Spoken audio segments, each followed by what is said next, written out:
All right. I am going to make sure that the microphone works this time. Apparently, I was looking at the chats and the microphone wasn't working. So, want to make sure that you guys can hear me as we begin. So, I'm going to do this again, but I will shorten it a little bit, uh, not go as long. So I'm getting back to doing live streams. It's been several months since I did my last one, and I have some ideas of how I'd like to utilize this. I'd like to title it "Sessions with Sean" and kind of utilize ACT in some different client settings and different issues. And before we begin, I do want to give a quick disclaimer. I am a licensed mental health counselor here in the state of Indiana. But what you're watching today isn't meant to be therapy or to be a substitute for therapy. This live stream is educational and it's designed for people that are learning acceptance and commitment therapy, whether you're a therapist or somebody that wants to improve their life using ACT skills. Now, today's session with Sean, we're going to focus on performance anxiety, especially the struggle to speak in meetings or share good ideas that you have, or stay grounded when the spotlight feels like it's too bright. So, we're going to talk a lot about anxiety and how it hijacks the moment. And then we're going to talk about how to shift back into the present moment and how to show what you know when it counts. So, we have our client today. This is a fictional client, and his name is Scott. So, we're going to look at Scott's struggles. Now, Scott is in his mid 30s and he's into his career. He has very high standards and wants to contribute to his workplace and move up the ladder. And he has good ideas, but tends to freeze up in meetings. He has a very hard time speaking in group settings.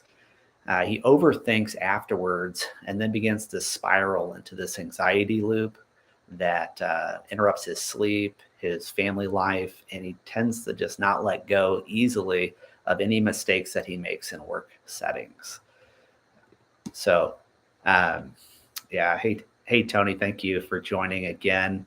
I'm gonna give this another go. So, as we're kind of getting into this, we're gonna look at Scott's struggles and some of these performance anxieties that show up for him. Now, this kind of anxiety is first incredibly common, especially for high performing people you wouldn't suspect. You think that they're just being modest or humble and they're not speaking up in meetings, when inside they're having this internal dialogue that is going out of control. Now, this is not a flaw. It's not something that you can't do. It's a learned pattern. And so let's take a little look at Scott's learning history and kind of see what's going on here for his performance anxiety. Now, his history includes bedwetting until he was 10 years old and being shy in high school, afraid of reading in front of the class, and high parental expectations, both for school and when he got into his career. Now, Scott, he does well when no one's watching, but as soon as others are around, he struggles to maintain his performance. And so, Scott, he's creative and he knows how to get things done both at work and at home. His family loves him, and his work colleagues think that he's a good worker. But his confidence evaporates in work meetings, especially when there's group talk and he has to get in front of people and share his ideas. So we're going to look at how therapy would work with someone like Scott and helping him to learn how to stop struggling and start succeeding at work. Now, I want to give a couple metaphors to kind of help us to get at this, whether you are a therapist or maybe somebody who's looking at getting into therapy or in therapy. All these concepts may be hard to grasp or seem far away. So I want to give you some things that you already know about and kind of utilize those as a vehicle for learning. So first, let's look at this metaphor of a flashlight of attention. So if you have like one of those big mag flashlights, they can shoot out pretty far. But flashlights have kind of two variations. You can move it so it can really focus in like a beam, or you can make it go outward so it can give a lot of light, but not very focused. Okay, so this is kind of like our attention.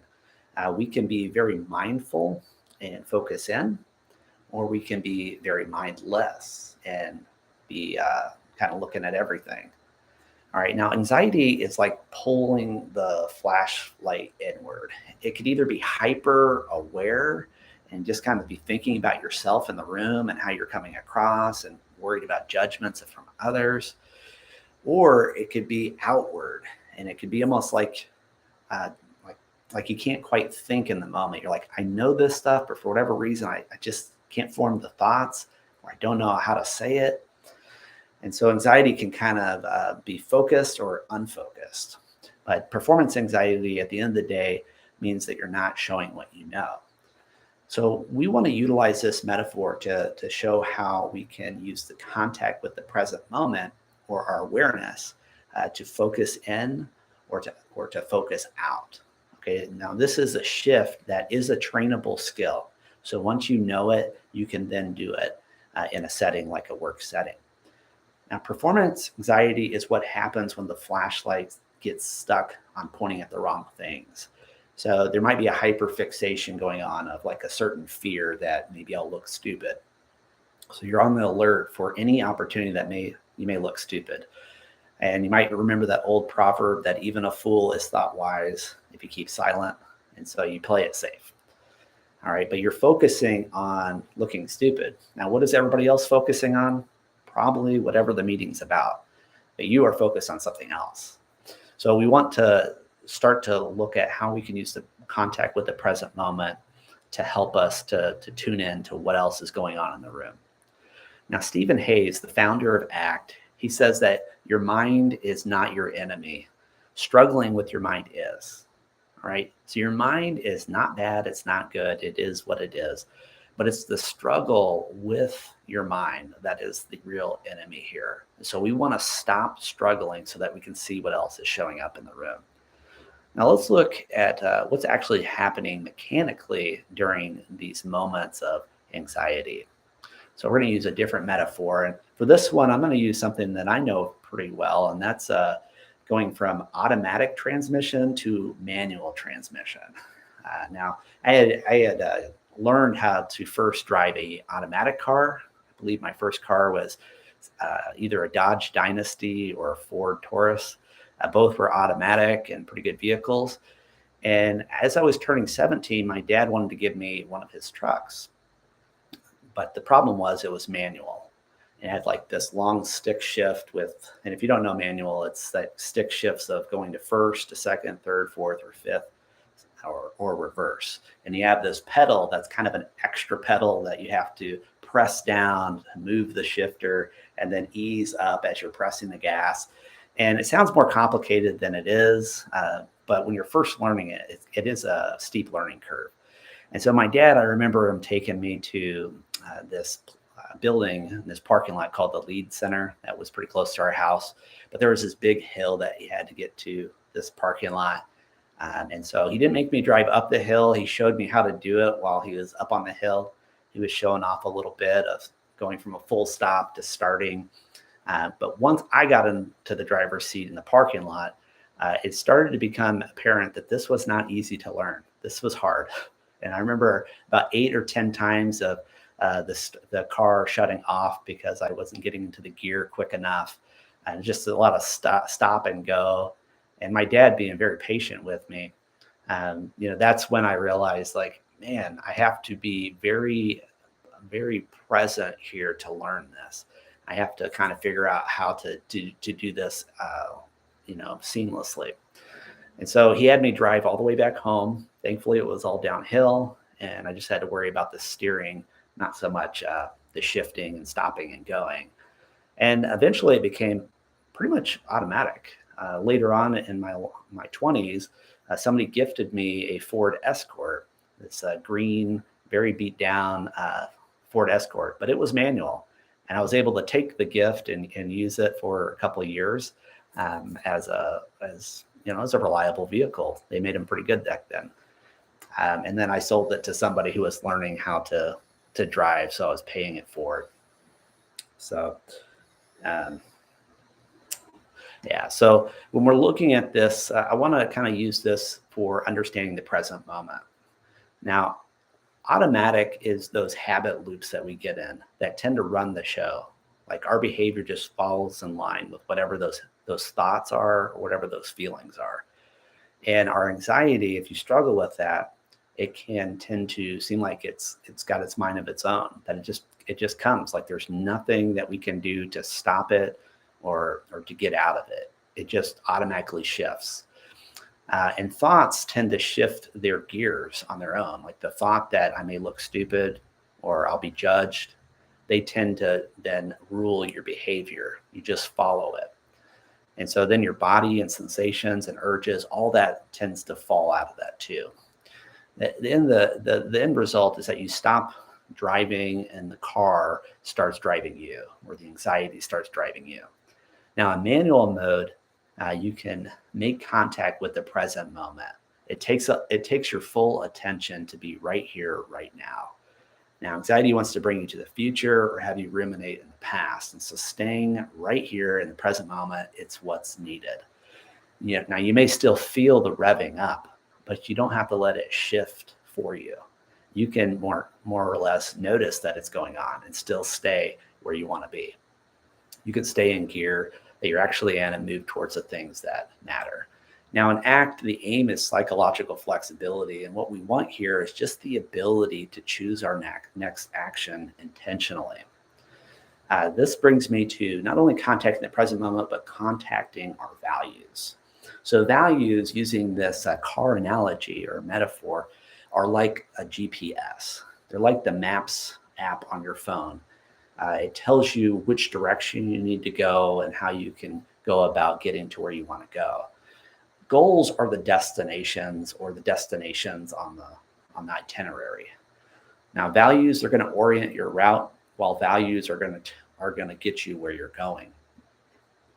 Both of these come into play for Scott. Scott has values of excellence, of contribution, and he has values of that he may not be aware of, such as competence and progression. He wants to move ahead. Now, to help him find his values, we might look at things that are discomforting or painful. So for him, the idea of he might look stupid really gets in the way and keeps him from moving forward. But looking stupid is really a way to say, if we flip that, it would be a value of competence. I want to know what I'm talking about here. And getting stuck, like not advancing, not being noticed for promotions, that tends to be a pain that he deals with because he's not able to show what he knows. And so you can kind of help him see the value of progression. Another thing with this is that present moment awareness, it keeps you on the road. So you know you can either go in the ditch to the right or the ditch to the left or into the lane to the left. You want to stay in lines. Anxiety is like a pothole. You know it's coming up, but it's not like you just stop the vehicle and say, "Oh, I guess I'm not driving because there's a pothole in the road." You just view it as an uncomfortable situation, but it's manageable with skill. Like I know I can go around this. If I slow down, I can make sure that I can safely get around this pothole. A couple quotes that I liked about this were one from Kelly Wilson, one of the co-founders of ACT. And he says, discomfort is the price of admission to a meaningful life. I love that. Yes, discomfort, pain, it's the cost. It's the price of admission to a meaningful life. Robin Walzer, she says that courage is choosing to walk toward what matters with fear in your shoes. I love that too, because it takes both courage and fear to work together to get you to what matters.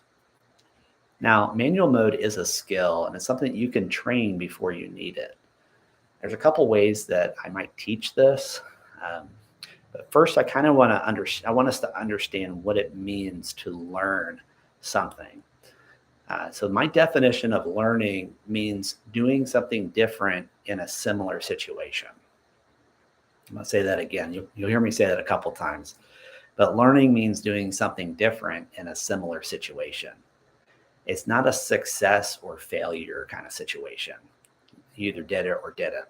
Okay. It's not a did I feel anxious or not situation either. It's simply did I show what I've been practicing when it was time to perform? And that I think really clarifies what we're trying to do with learning these ACT skills. We want it to show in those situations that we encounter. Second part of this is workability.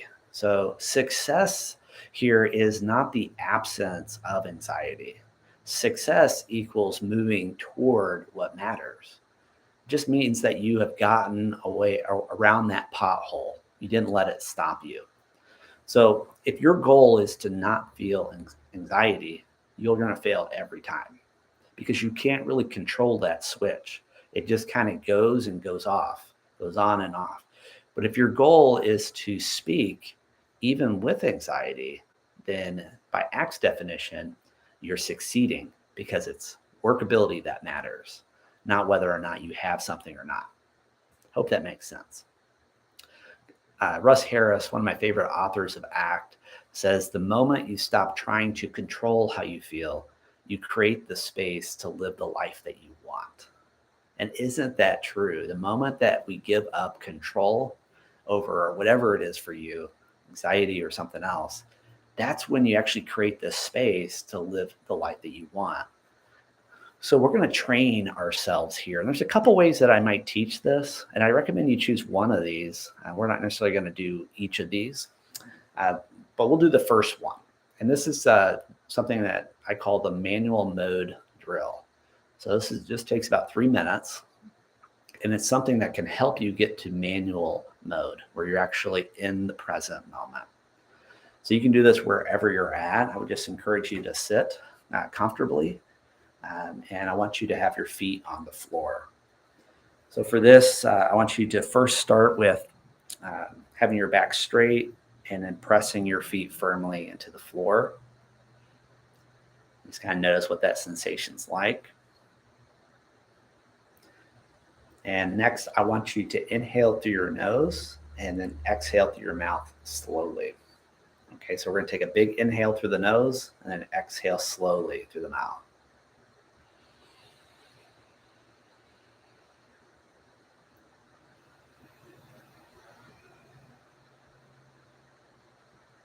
We're going to do that one more time.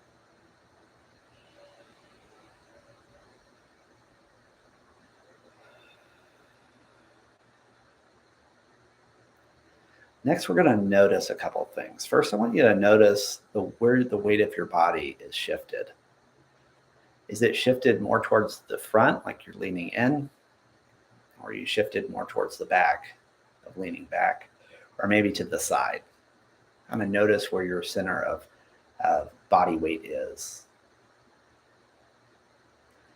Next, I want you to just kind of feel the air around you and notice, is it warm, cool? Does it have a temperature? Where are you noticing that on your body that you're able to pick up the temperature? On your hands, your face, your feet?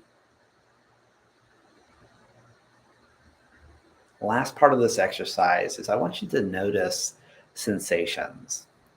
These can be sensations that you're feeling in this moment.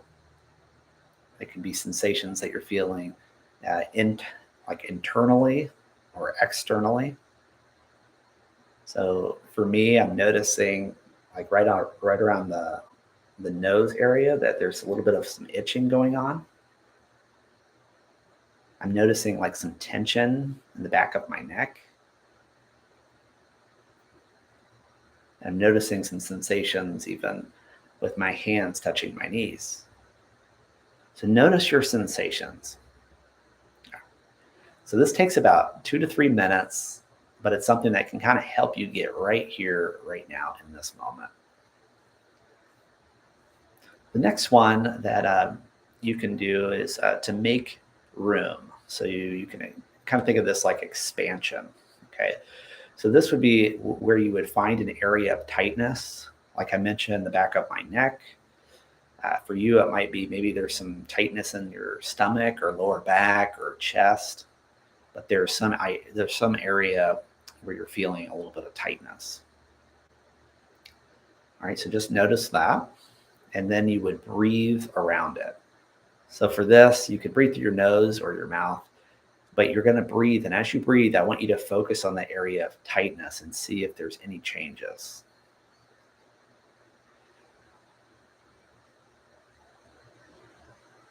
So for me, I mentioned the tightness in my neck. When I'm breathing, I notice underneath that tightness that the breath comes up, through my throat. But for you, if your chest, you might feel it kind of encompassing around it, or in your stomach, it might be just above it. And as you breathe in and make room, just notice that you can kind of create that space around it, or underneath it, or above it. Now, when you're having anxiety, this is something that will come in handy. This idea of making room for it or noticing it. And you can use your breath as a way to kind of hold that anxiety and creating some space around it. The last exercise that I'll mention on how you can train yourself before you get into these work settings is to try the name the moment exercise. Now, this is about a 2-minute exercise, but for 2 minutes, and you can set it on your stopwatch or just kind of look at your watch and kind of keep track of the time. But you will, every time you're having a thought or you're having a sensation, even like an urge, memory, feeling, whatever it might be, as you're having it, you're going to say the words, here is, and then you'll say it. So here is anxiety, or here is tightening. You can touch your body if it's an area in your body. You might also notice that here's the urge to pull back or to be quiet. So you can say here is, or you can say I'm noticing the thought, noticing the feeling, I'm noticing the urge, but I want you to name it. I'm noticing the thought, I'll sound stupid. I'm noticing the feelings of being on edge. I'm noticing the urge to shut down. All right. As you say that, you're going to create some distance with that thought. You're actually going to get in contact with what ACT calls the self as context, or the observer self. So these are some skills that you can begin to train yourself so that when anxiety does hit, you're already trained beforehand and you know what to do. You know how to shift. Now, a couple tools that I'll mention as well, and these are useful kind of on the go or as things happen. So let's say you're in the meeting. What can you do that can help?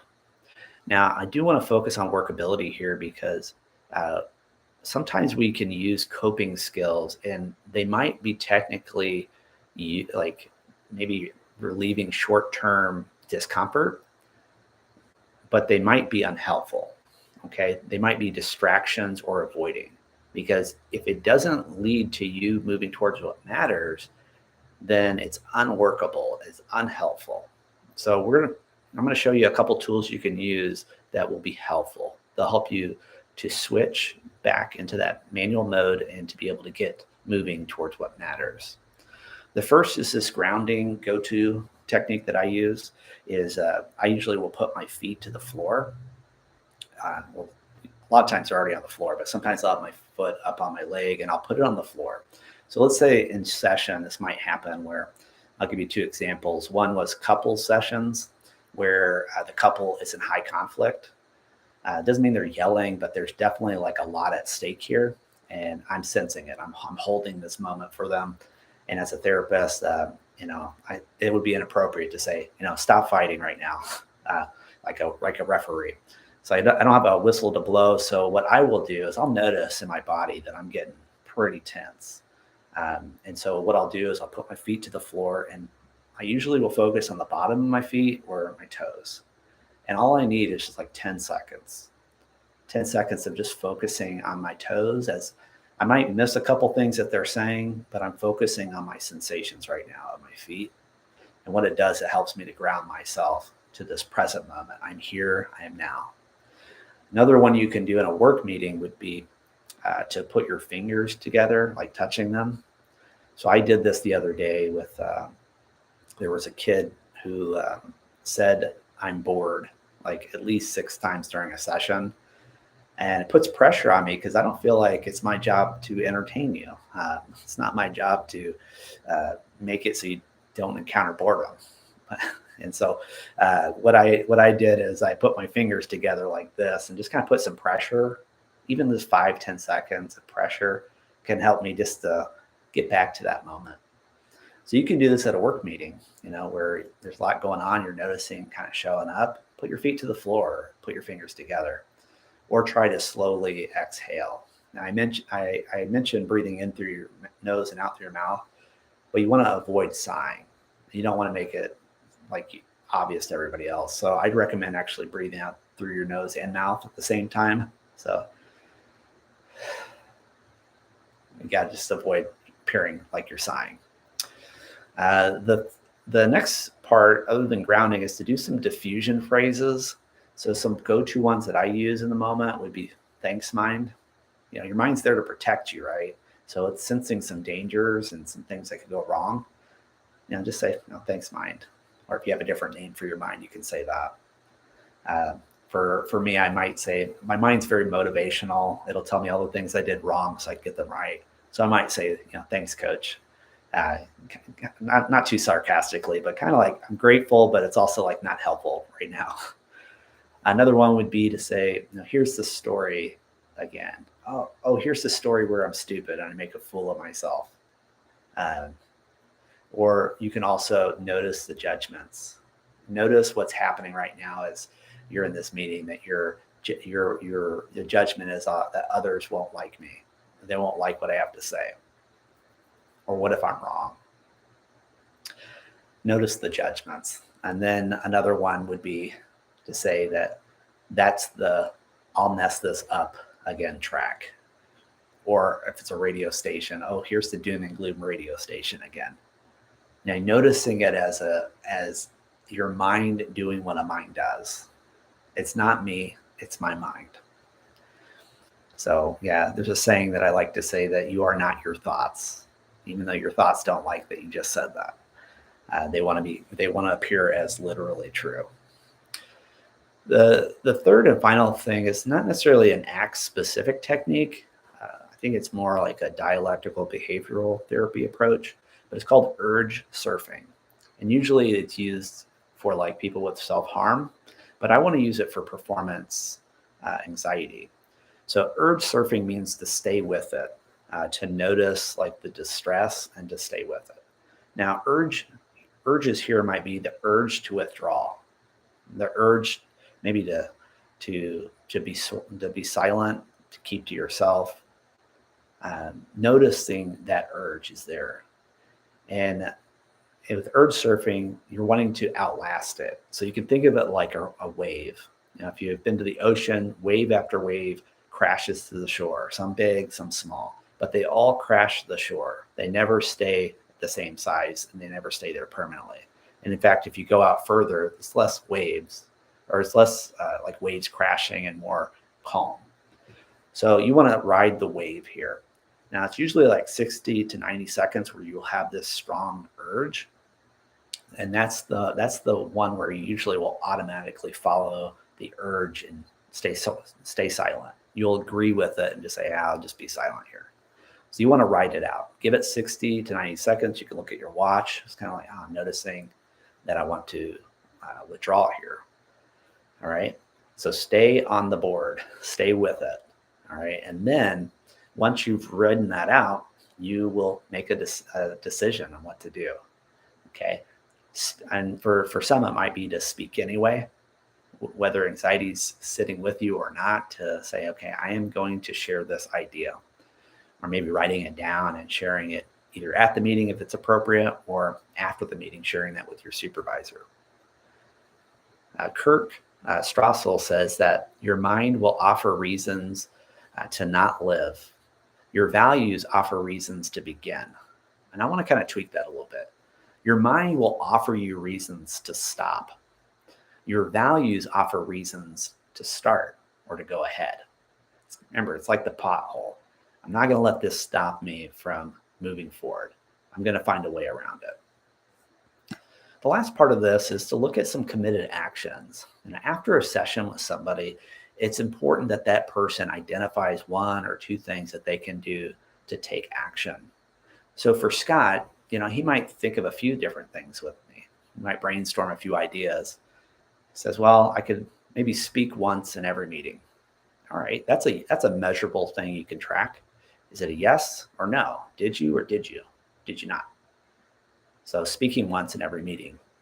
Another one might be to write down the idea and share after the meeting. As long as it gets shared, that's what matters. I need my ideas to move to from out of my head into the community or the workplace. Another one might be that he wants to practice grounding before every meeting. So let's say he gets to the room and he sits down. He's got 2 minutes or so before the meeting. I'm going to take 2 minutes to ground myself. I'm going to put my feet on the ground. I'm going to take some breaths. I'm going to notice what thoughts and feelings are going to show up. And I'm going to do that for 2 minutes. And then the last one I think he can do is to maybe he wants to try variations of behavior. So each meeting, he's going to try a different behavior than he did before. Again, this is just to try a little experiment with himself. So maybe it might look like, okay, I'm going to try to sit in a different seat every meeting. So I'm not going to get into the habit of just staying in one seat. It might be I'm going to write down my idea and share it with a colleague. Or I'm going to take a moment to share an idea. And he's going to try something different and just see how that feels, see what he can learn from it. Now, as he's tracking, these are some questions I might ask at the next session. What showed up for you, Scott? What thoughts hooked you? Okay, what grounding technique did you use? Did you notice that you went into automatic mode there or manual mode? And then did it work to move you toward what matters? If so, what worked? If not, what didn't? Again, we're going to really reinforce the learning and workability here. Now, we don't want to evaluate based on how you felt. We want to evaluate based on what you did. Okay, did you do something different or not? It's not so much did you have anxiety this week or not. So in this session, we covered a few things here. The flashlight metaphor of where our attention goes, and is it hyper-focused or is it more diffused? We talked about manual mode, about staying in gear in the present moment that you're actually in. We talked about training before anxiety hits, the importance of knowing the skill before you have to practice it. And then I talked about how learning is doing something different in a similar situation. How really to really get the most out of anything that we have knowledge of is that it changes us behaviorally, changes what we do. Now, a lot of us, we might get satisfied with watching a video, reading a book, or knowing about something. And I would really challenge you to examine whether or not you did something differently as a result, because that's when you actually know you learned something. A lot of times we just think we know stuff, and that's called arrogance. I don't want to be the guy to tell you, but that's when we can really become arrogant and thinking that we know more than we show. All right, last thing is workability. So did it move you toward what matters, or did it move you away? Was it helpful or unhelpful? Those things will help you to get around the potholes of anxiety and help you to move toward the things that matter, those values. All right, that's it for this session. I hope that you found some value in it, whether you're watching it live or you're watching it on replay. If there's a client or maybe something you'd like me to focus on next time about what a client might bring or some sort of issue, just go ahead and drop that in the chat. I will look at those and review them and make that something that I can focus on the next session. All right, appreciate you taking your time to watch this, and I hope you learned something, and I hope that it makes a difference for you today. All right. I will see you guys on the next one.